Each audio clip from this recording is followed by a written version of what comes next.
The nature of compassion, having gone beyond the mind-made opposites, you become like a deep lake. The outer situation of your life and whatever happens there, is the surface of the lake, sometimes calm, sometimes windy and rough, according to the cycles and seasons. Deep down, however, the lake is always undisturbed. You are the whole lake, not just the surface, and you are in touch with your own depth, which remains absolutely still. You don't resist change by mentally digging into any situation. Your inner peace does not depend on it. You abide in being unchanging, timeless, deathless, and you are no longer dependent for fulfillment or happiness on the outer world of constantly fluctuating forms. You can enjoy them, play with them, create new forms, appreciate the beauty of it all, but there will be no need to attach yourself to any of it. When you become this detached, does it not mean that you also become remote from other human beings? On the contrary, as long as you are unaware of being, the reality of other humans will elude you, because you have not found your own. Your mind will like or dislike their form, which is not just their body but includes their mind as well. True relationship becomes possible only when there is an awareness of being. Coming from being, you will perceive another person's body and mind as just a screen, as it were, behind which you can feel their true reality, as you feel yours. So, when confronted with someone else's suffering or unconscious behavior, you stay present and in touch with being and are thus able to look beyond the form and feel the other person's radiant and pure being through your own. At the level of being, all suffering is recognized as an illusion. Suffering is due to identification with form. Miracles of healing sometimes occur through this realization, by awakening being consciousness in others, if they are ready. Is that what compassion is? Yes, compassion is the awareness of a deep bond between yourself and all creatures. But there are two sides to compassion, two sides to this bond. On the one hand, since you are still here as a physical body, you share the vulnerability and mortality of your physical form with every other human and with every living being. Next time you say I have nothing in common with this person, remember that you have a great deal in common. A few years from now, 2 years or 70 years, it doesn't make much difference. Both of you will have become rotting corpses, then piles of dust,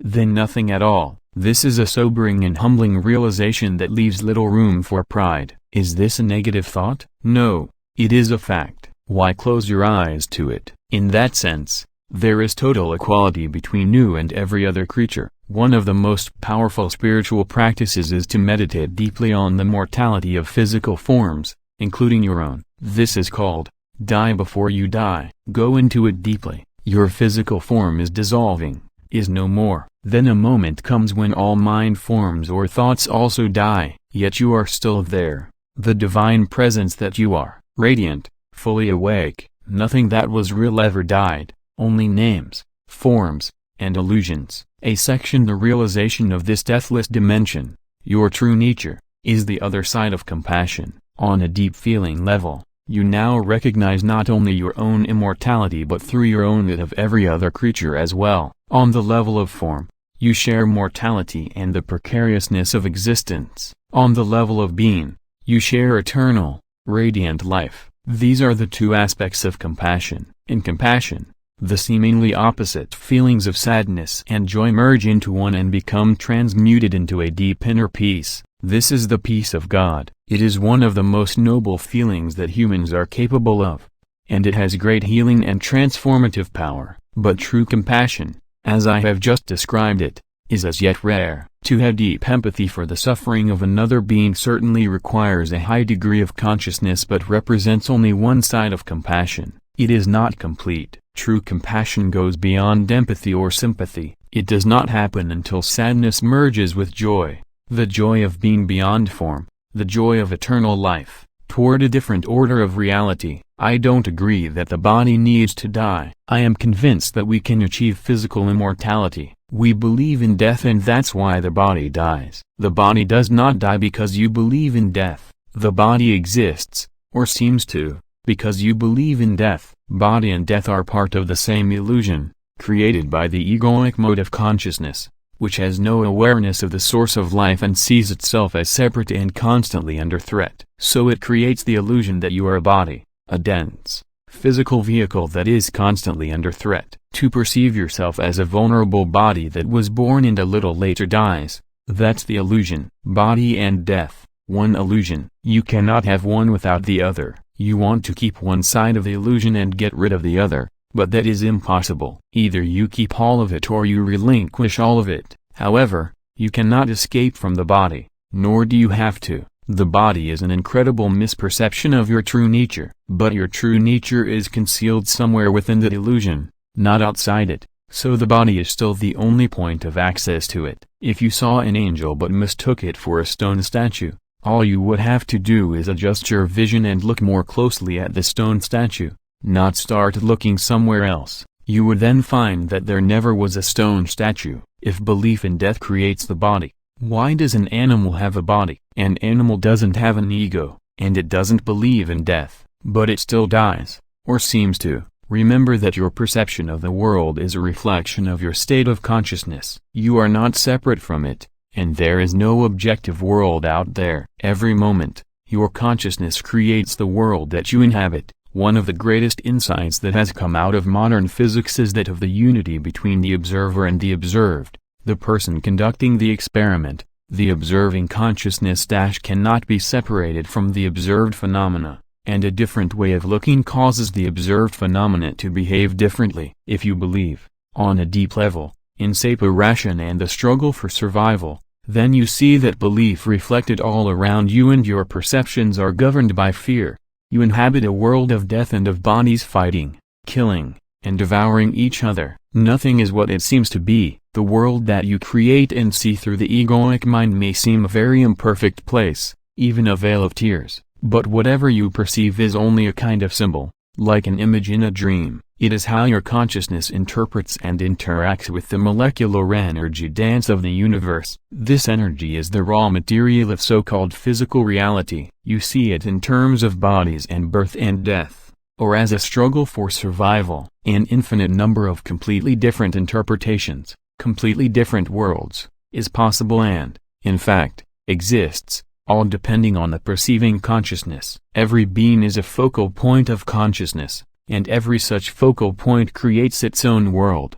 Although all those worlds are interconnected, there is a human world, an ant world, a dolphin world, and so on. There are countless beings whose consciousness frequency is so different from yours that you are probably unaware of their existence, as they are of yours. Highly conscious beings who are aware of their connectedness with the source and with each other would inhabit a world that to you would appear as a heavenly realm, and yet all worlds are ultimately one. Our collective human world is largely created through the level of consciousness we call mind. Even within the collective human world there are vast differences, many different sub-worlds, depending on the perceivers or creators of their respective worlds. Since all worlds are interconnected, when collective human consciousness becomes transformed, nature and the animal kingdom will reflect the transformation. Hence the statement in the Bible that in the coming age the lion shall lie down with the lamb. This points to the possibility of a completely different order of reality.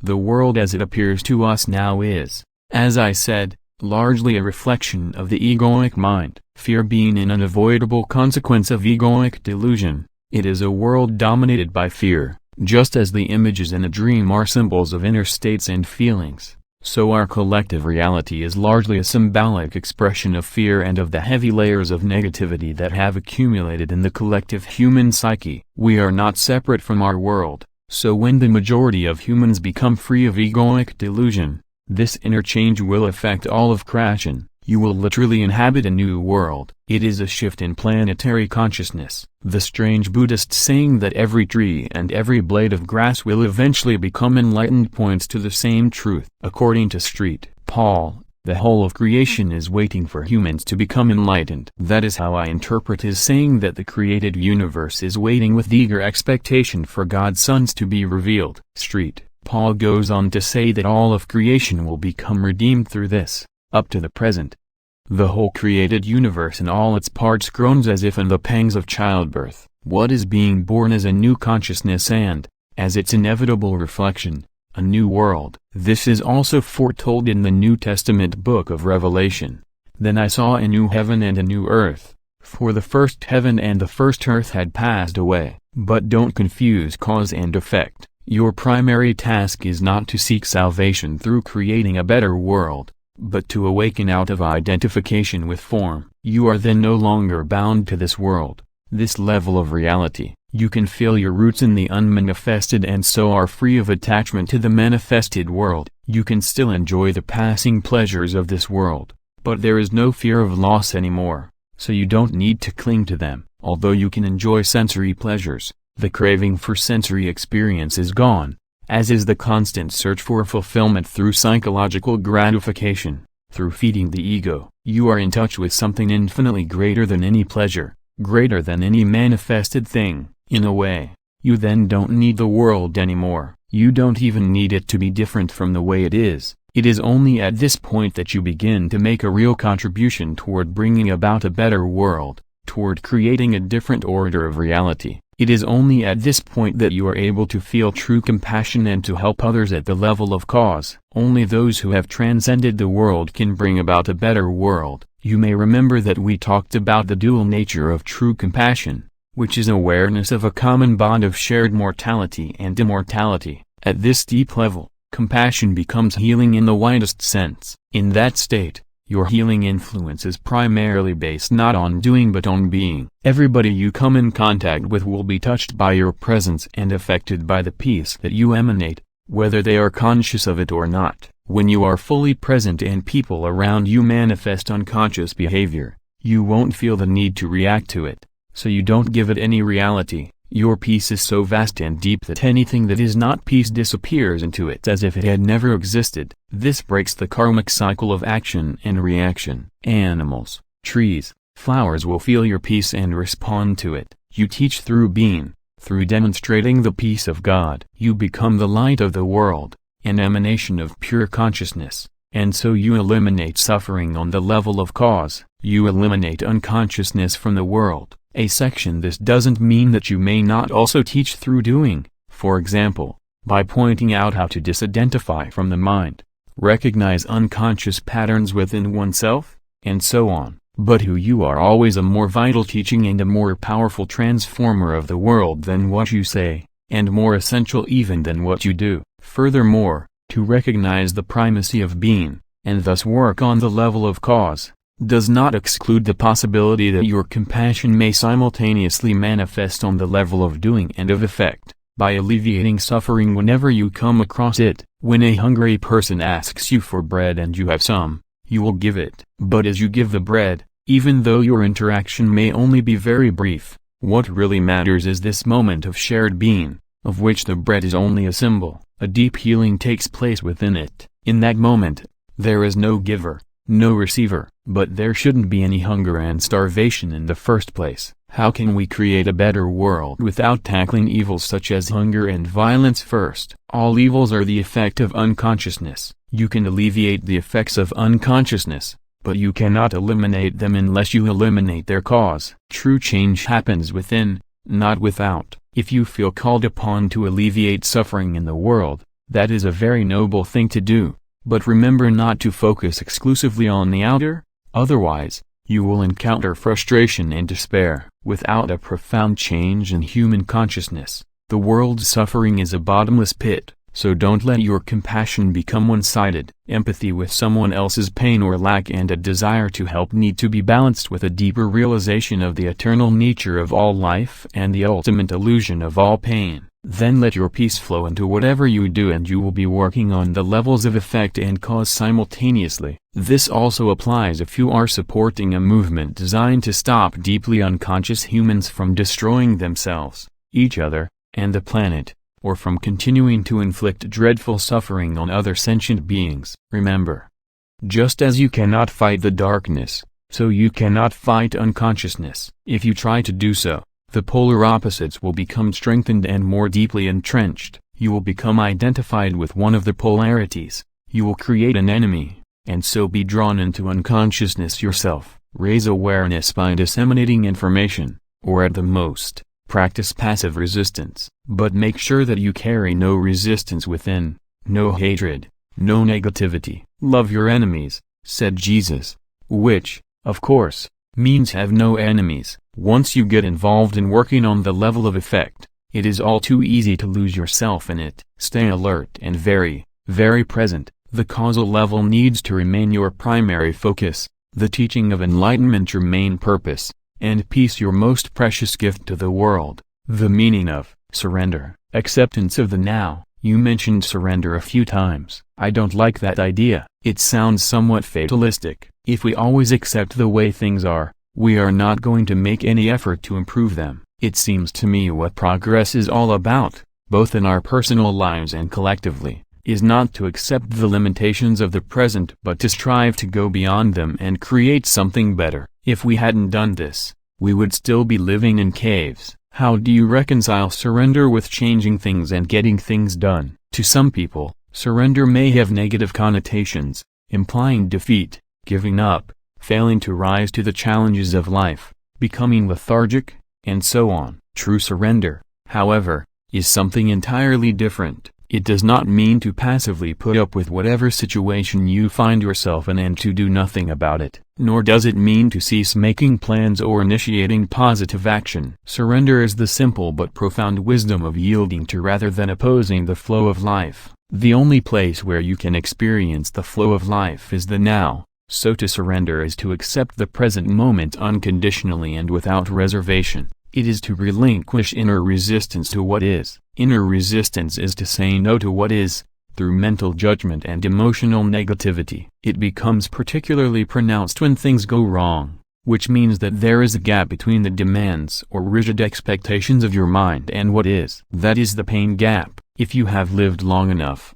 you will know that things go wrong quite often. It is precisely at those times that surrender needs to be practiced if you want to eliminate pain and sorrow from your life. Acceptance of what is immediately frees you from mind identification and thus reconnects you with being. Resistance is the mind. Surrender is a purely inner phenomenon. It does not mean that on the outer level you cannot take action and change the situation. In fact, it is not the overall situation that you need to accept when you surrender, but just the tiny segment called the now. For example, if you were stuck in the mud somewhere, you wouldn't say, "Okay, I resign myself to being stuck in the mud." Resignation is not surrender. You don't need to accept an undesirable or unpleasant life situation, nor do you need to deceive yourself and say that there is nothing wrong with being stuck in the mud.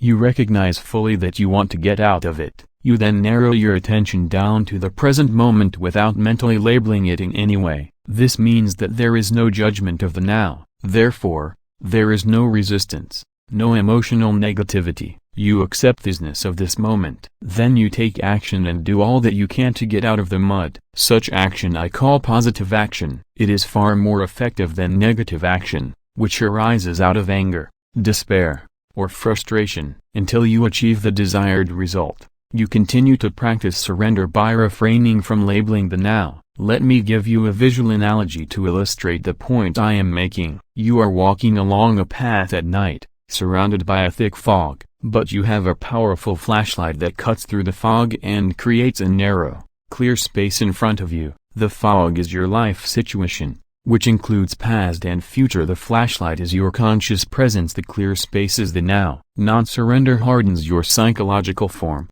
the shell of the ego, and so creates a strong sense of separateness. The world around you and people in particular come to be perceived as threatening. The unconscious compulsion to destroy others through judgment arises, as does the need to compete and dominate. Even nature becomes your enemy and your perceptions and interpretations are governed by fear. The mental disease that we call paranoia is only a slightly more acute form of this normal but dysfunctional state of consciousness. Not only your psychological form but also your physical form, your body, becomes hard and rigid through resistance. Tension arises in different parts of the body, and the body as a whole contracts. The free flow of life energy through the body, which is essential for its healthy functioning, is greatly restricted. Bodywork and certain forms of physical therapy can be helpful in restoring this flow, but unless you practice surrender in your everyday life, those things can only give temporary symptom relief since the cause,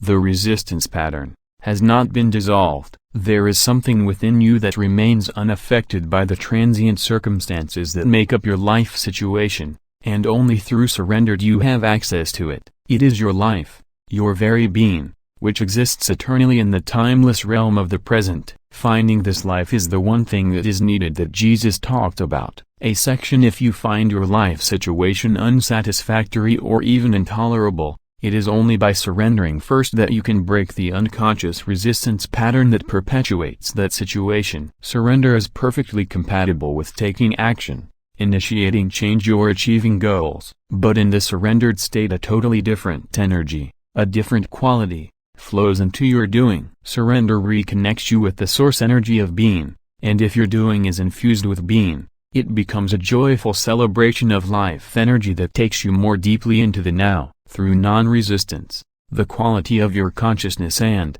therefore, the quality of whatever you are doing or creating is enhanced immeasurably. The results will then look after themselves and reflect that quality. We could call this surrendered action. It is not work as we have known it for thousands of years. As more humans awaken, the word work is going to disappear from our vocabulary, and perhaps a new word will be created to replace it. It is the quality of your consciousness at this moment that is the main determinant of what kind of future you will experience. So to surrender is the most important thing you can do to bring about positive change. Any action you take is secondary. No truly positive action can arise out of an unsurrendered state of consciousness. I can see that if I am in a situation that is unpleasant or unsatisfactory and I completely accept the moment as it is, there will be no suffering or unhappiness. I will have risen above it, but I still can't quite see where the energy or motivation for taking action and bringing about change would come from if there isn't a certain amount of dissatisfaction. In the state of surrender,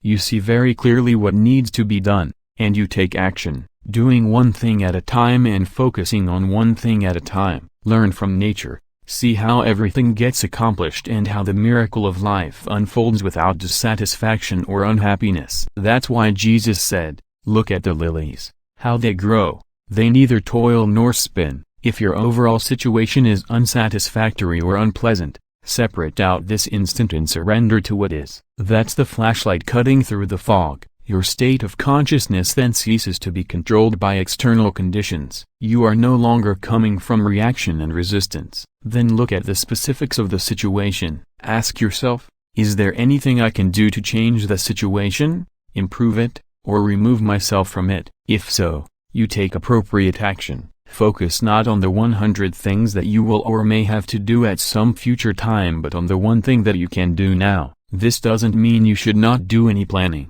It may well be that planning is the one thing you can do now, but make sure you don't start to run mental movies, project yourself into the future, and so lose the now. Any action you take may not bear fruit immediately. Until it does, do not resist what is. If there is no action you can take, and you cannot remove yourself from the situation either, then use the situation to make you go more deeply into surrender, more deeply into the now, more deeply into being. When you enter this timeless dimension of the present, change often comes about in strange ways without the need for a great deal of doing on your part. Life becomes helpful and cooperative. If inner factors such as fear, guilt, or inertia prevented you from taking action, they will dissolve in the light of your conscious presence. Do not confuse surrender with an attitude of "I can't be bothered anymore" or "I just don't care anymore." If you look at it closely, you will find that such an attitude is tainted with negativity in the form of hidden resentment and so is not surrender at all but masked resistance. As you surrender,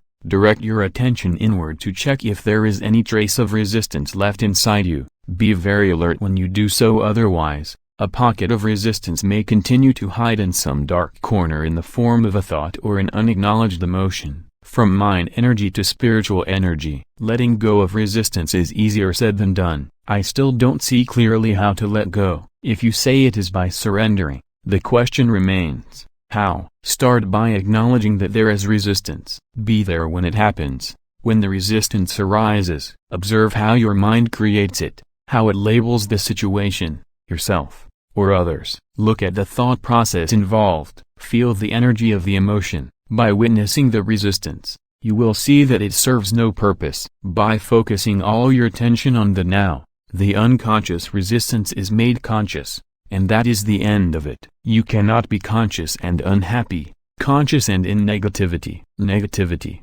unhappiness, or suffering in whatever form means that there is resistance, and resistance is always unconscious. Surely I can be conscious of my unhappy feelings. Would you choose unhappiness? If you did not choose it, how did it arise? What is its purpose? Who is keeping it alive? You say that you are conscious of your unhappy feelings, but the truth is that you are identified with them and keep the process alive through compulsive thinking. All that is unconscious. If you were conscious, that is to say totally present in the now, all negativity would dissolve almost instantly. It could not survive in your presence. It can only survive in your absence. Even the pain body cannot survive for long in your presence. You keep your unhappiness alive by giving it time. That is its lifeblood. Remove time through intense present moment awareness and it dies. But do you want it to die? Have you truly had enough? Who would you be without it? Until you practice surrender, the spiritual dimension is something you read about,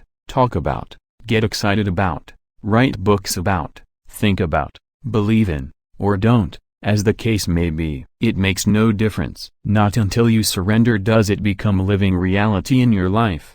When you do, the energy that you emanate and which then runs your life is of a much higher vibrational frequency than the mind energy that still runs our world.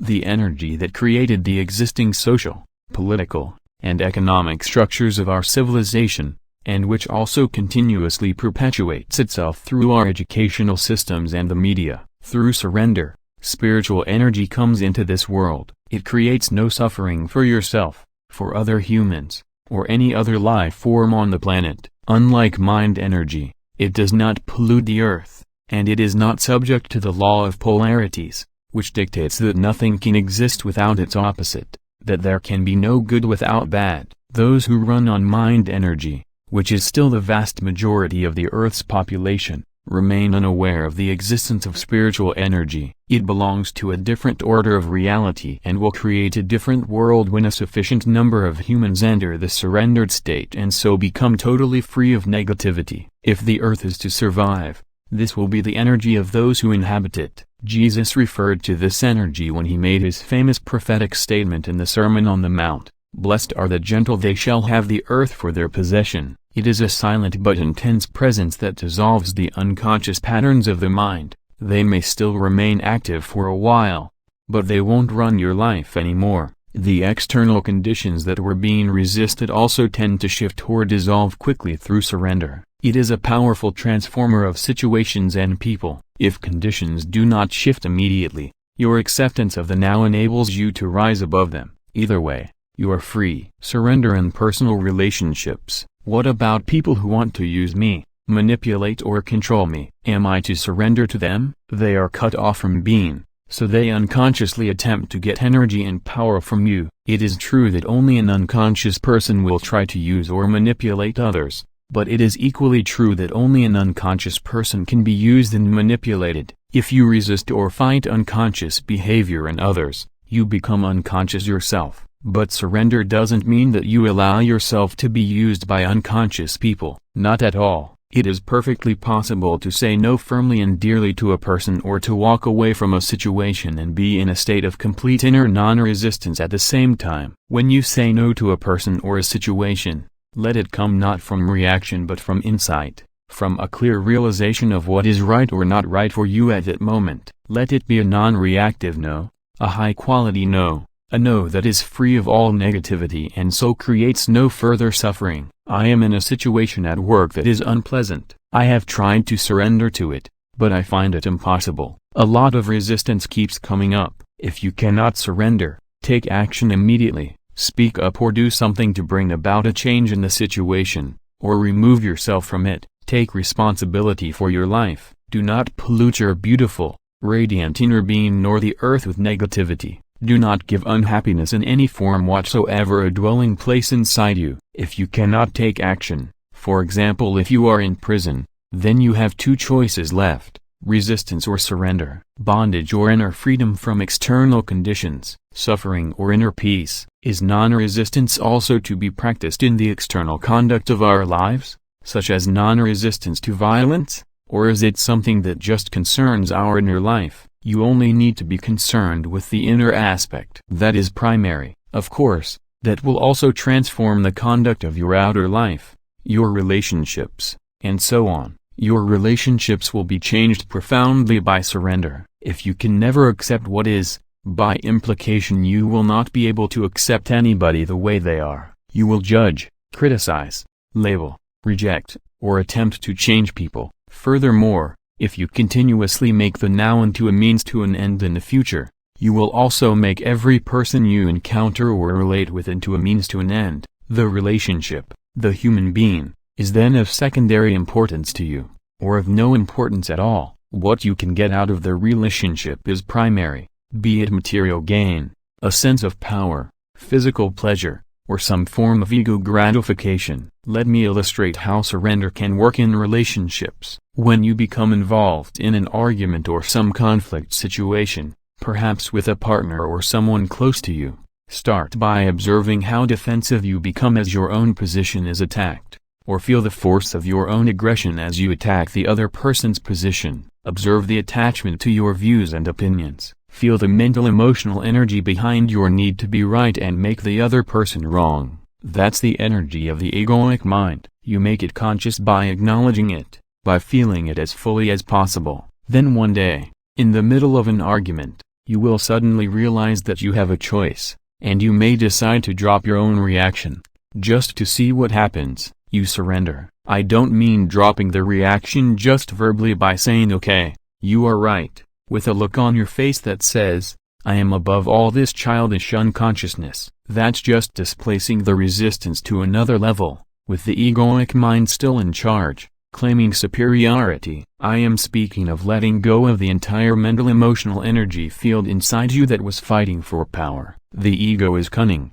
so you have to be very alert, very present, and totally honest with yourself to see whether you have truly relinquished your identification with a mental position and so freed yourself from your mind. If you suddenly feel very light, clear and deeply at peace, that is an unmistakable sign that you have truly surrendered. Then observe what happens to the other person's mental position as you no longer energize it through resistance. When identification with mental positions is out of the way, true communication begins. What about non-resistance in the face of violence, aggression, and the like? Non-resistance doesn't necessarily mean doing nothing. All it means is that any doing becomes non-reactive. Remember the deep wisdom underlying the practice of Eastern martial arts. Don't resist the opponent's force. Yield to overcome. Having said that, doing nothing when you are in a state of intense presence is a very powerful transformer and healer of situations and people. In Taoism, there is a term called Wu Wei, which is usually translated as actionless activity or sitting quietly doing nothing.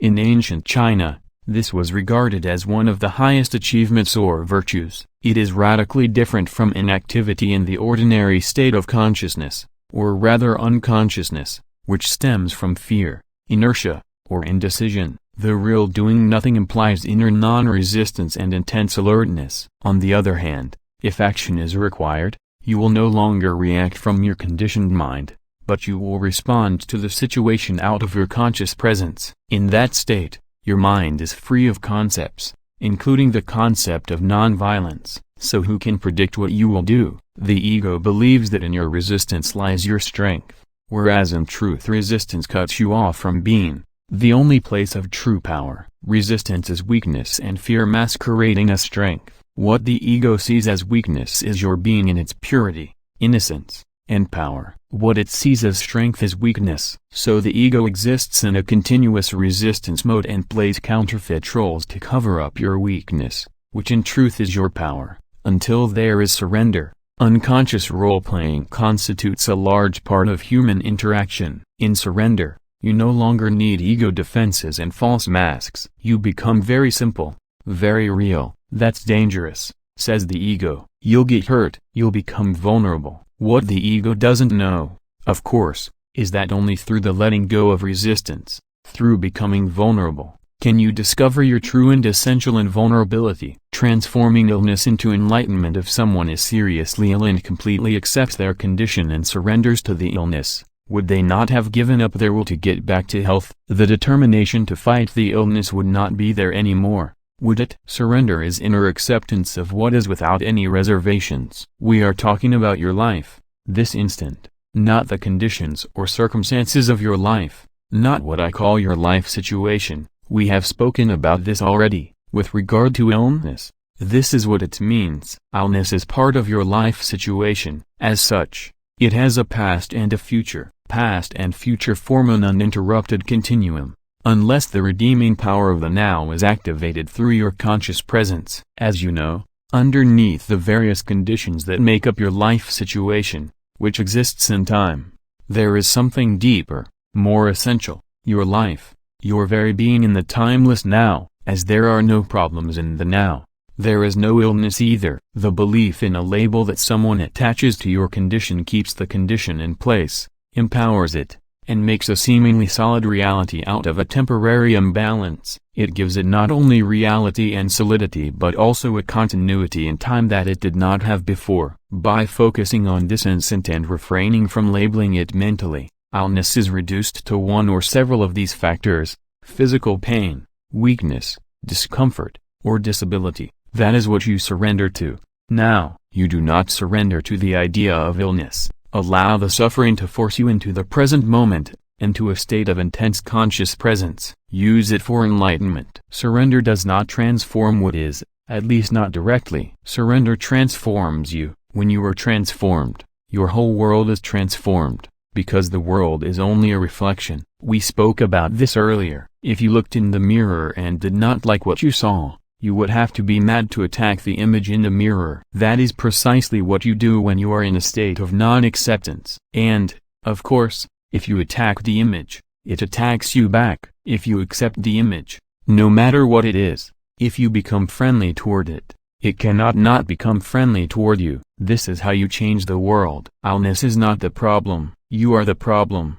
As long as the egoic mind is in control. When you are ill or disabled, do not feel that you have failed in some way. Do not feel guilty. Do not blame life for treating you unfairly, but do not blame yourself either. All that is resistance. If you have a major illness, use it for enlightenment. Anything bad that happens in your life, use it for enlightenment. Withdraw time from the illness. Do not give it any past or future. Let it force you into intense present moment awareness, and see what happens. Become an alchemist. Transmute base metal into gold, suffering into consciousness, disaster into enlightenment. Are you seriously ill and feeling angry now about what I have just said? Then that is a clear sign that the illness has become part of your sense of self and that you are now protecting your identity, as well as protecting the illness. The condition that is labeled illness has nothing to do with who you truly are when disaster strikes.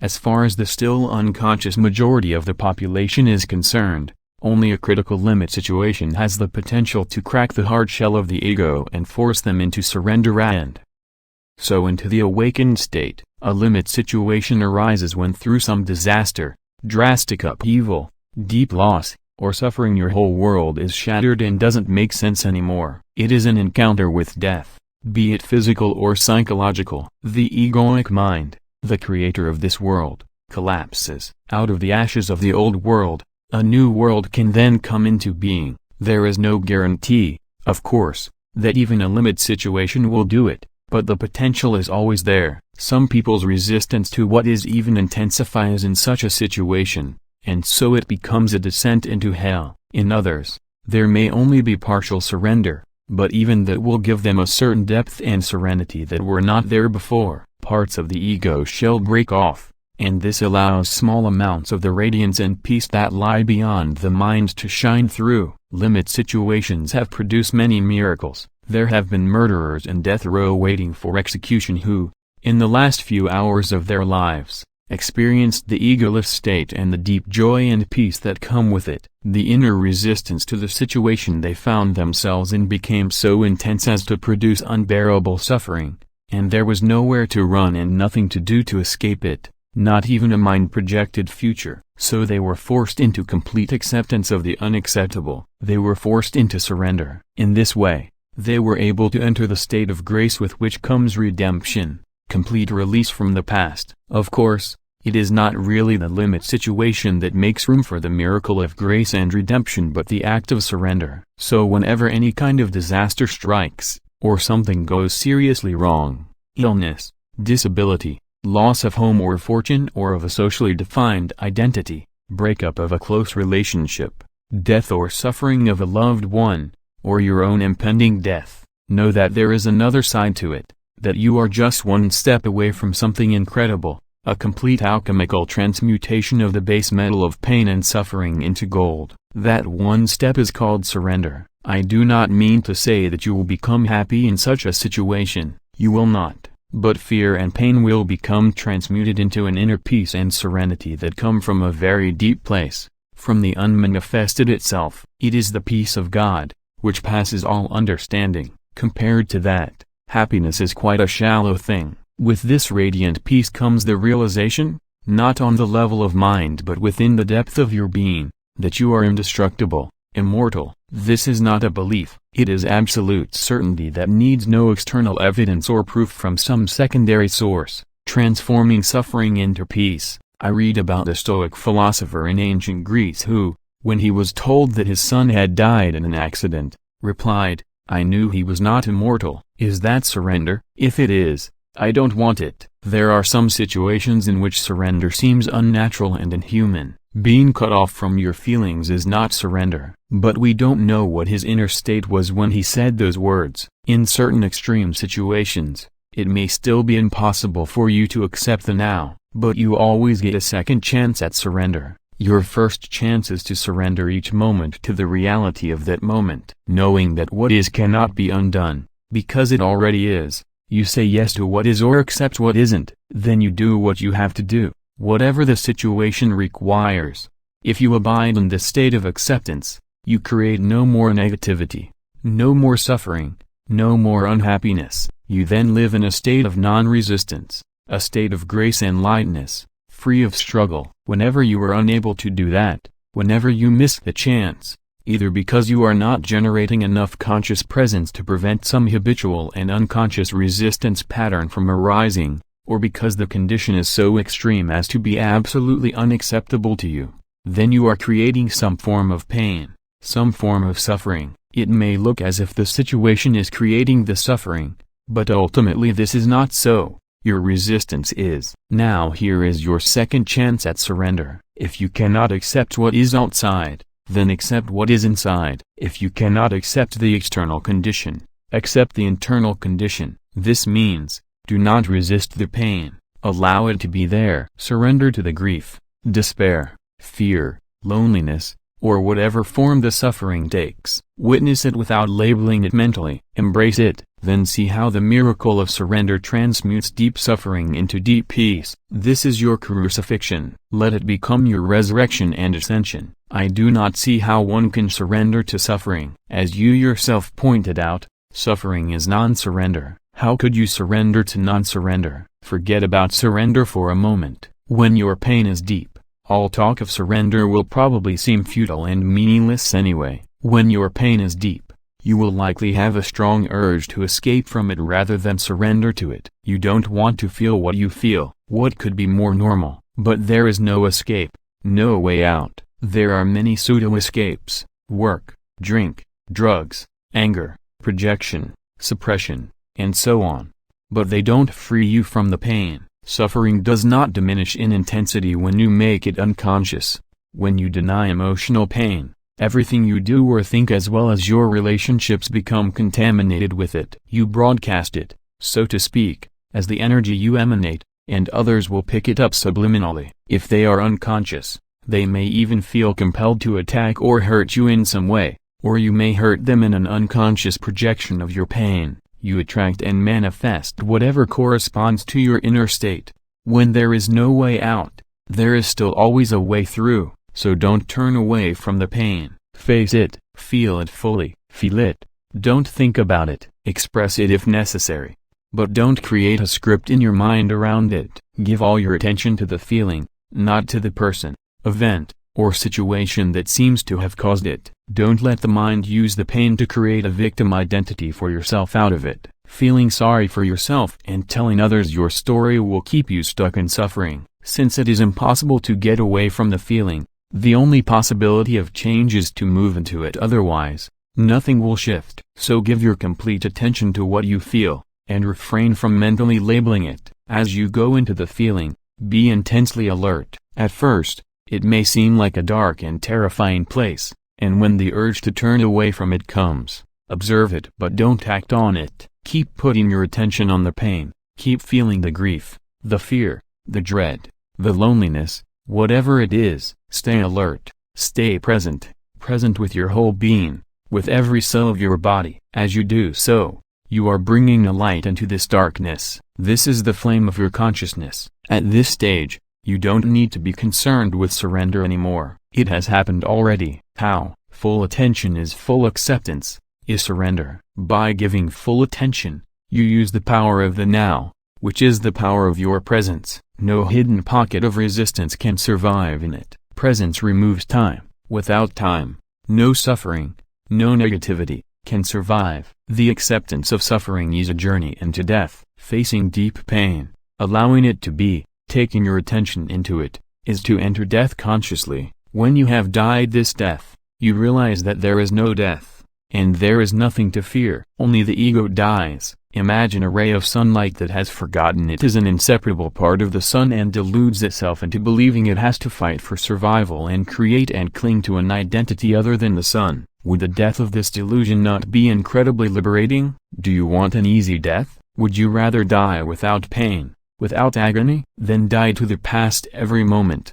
and let the light of your presence shine away the heavy, time-bound self you thought of as you. A section The Way of the Cross. There are many accounts of people who say they have found God through their deep suffering, and there is the Christian expression The Way of the Cross, which I suppose points to the same thing. We are concerned with nothing else here. Strictly speaking, they did not find God through their suffering, because suffering implies resistance. They found God through surrender, through total acceptance of what is, into which they were forced by their intense suffering. They must have realized on some level that their pain was self-created. How do you equate surrender with finding God? Since resistance is inseparable from the mind, relinquishment of resistance, surrender, is the end of the mind as your master, the impostor pretending to be you, the false God. All judgment and all negativity dissolve. The realm of being, which had been obscured by the mind, then opens up. Suddenly, a great stillness arises within you,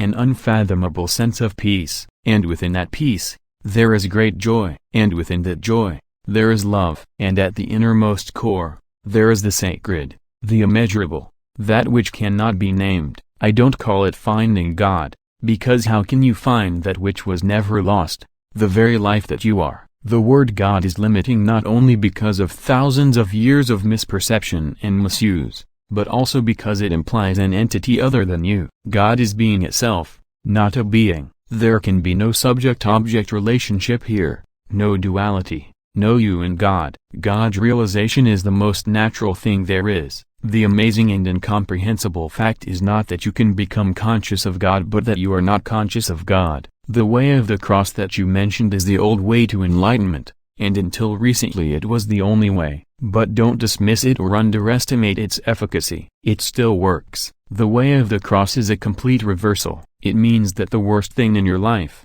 your cross, turns into the best thing that ever happened to you, by forcing you into surrender, into death, forcing you to become as nothing, to become as God, because God, too, is no thing. At this time, as far as the unconscious majority of humans is concerned, the way of the cross is still the only way. They will only awaken through further suffering, and enlightenment as a collective phenomenon will be predictably preceded by vast upheavals. This process reflects the workings of certain universal laws that govern the growth of consciousness and thus was foreseen by some seers. It is described, among other places, in the Book of Revelation or Apocalypse, though cloaked in obscure and sometimes impenetrable symbology. This suffering is inflicted not by God but by humans on themselves and on each other, as well as by certain defensive measures that the earth, which is a living, intelligent organism, is going to take to protect herself from the onslaught of human madness. However,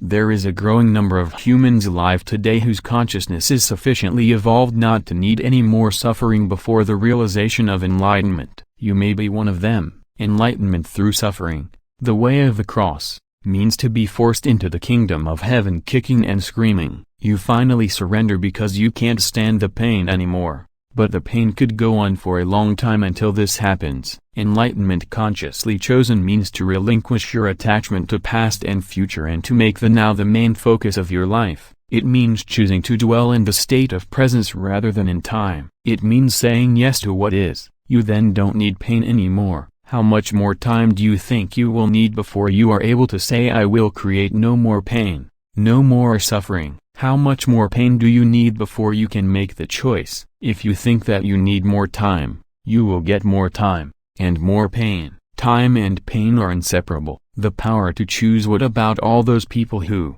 it seems, actually want to suffer? I have a friend whose partner is physically abusive toward her, and her previous relationship was of a similar kind. Why does she choose such men? And why is she refusing to get out of this situation now? Why do so many people actually choose pain? I know that the word choose is a favorite New Age term, but it isn't entirely accurate in this context. It is misleading to say that somebody chose a dysfunctional relationship or any other negative situation in his or her life. Choice implies consciousness, a high degree of consciousness. Without it, you have no choice. Choice begins the moment you disidentify from the mind and its conditioned patterns, the moment you become present. Until you reach that point, you are unconscious. Spiritually speaking, this means that you are compelled to think, feel, and act in certain ways according to the conditioning of your mind. That is why Jesus said, "Forgive them, for they know not what they do."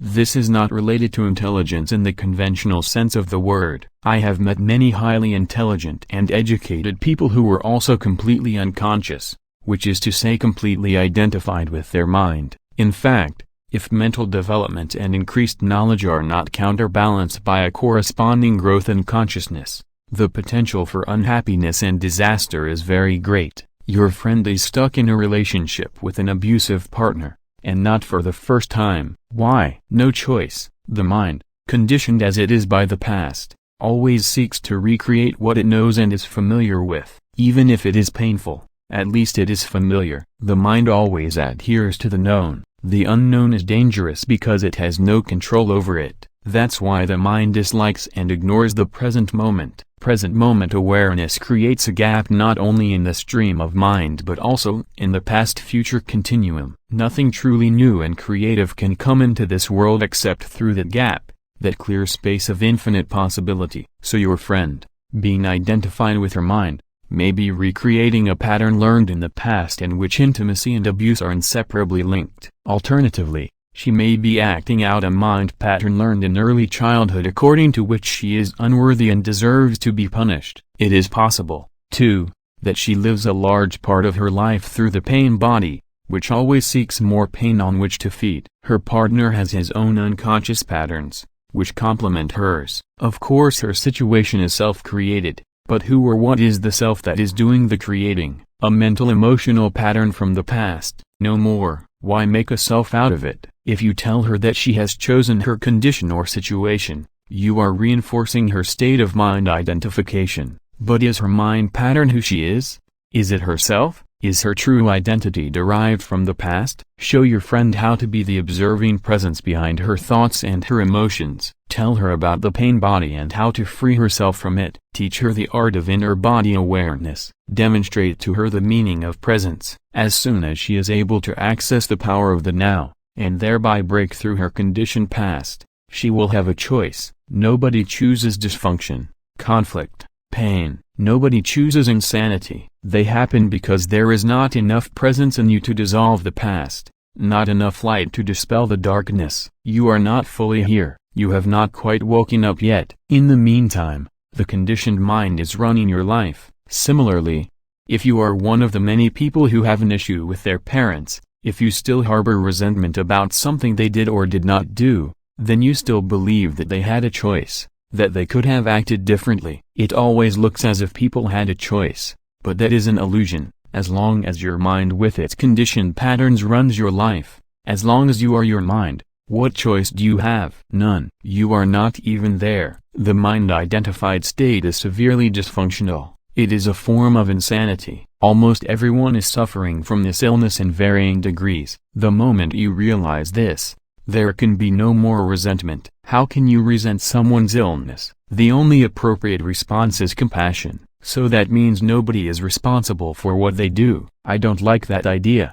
If you are run by your mind, although you have no choice, you will still suffer the consequences of your unconsciousness, and you will create further suffering. You will bear the burden of fear, conflict, problems, and pain. The suffering thus created will eventually force you out of your unconscious state. What you say about choice also applies to forgiveness, I suppose. You need to be fully conscious and surrender before you can forgive. Forgiveness is a term that has been in use for 2,000 years, but most people have a very limited view of what it means. You cannot truly forgive yourself for others as long as you derive your sense of self from the past. Only through accessing the power of the now, which is your own power, can there be true forgiveness. This renders the past powerless, and you realize deeply that nothing you ever did or that was ever done to you could touch even in the slightest the radiant essence of who you are. The whole concept of forgiveness then becomes unnecessary. And how do I get to that point of realization? When you surrender to what is and so become fully present, the past ceases to have any power. You do not need it anymore. Presence is the key. The now is the key. How will I know when I have surrendered? When you no longer need to ask the question,